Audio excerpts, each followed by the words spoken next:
Las imágenes son impresionantes.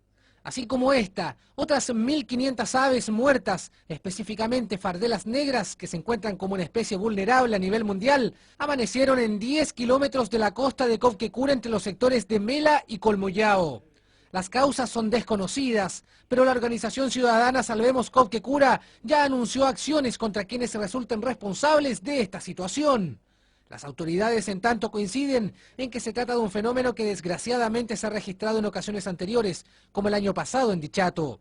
El caso de las fardelas muertas en Copquecura está siendo investigado por una serie de instituciones, con el antecedente de que en los últimos años, desde el Biobío y hasta la región de los lagos, han sido testigos de la muerte masiva de estas aves.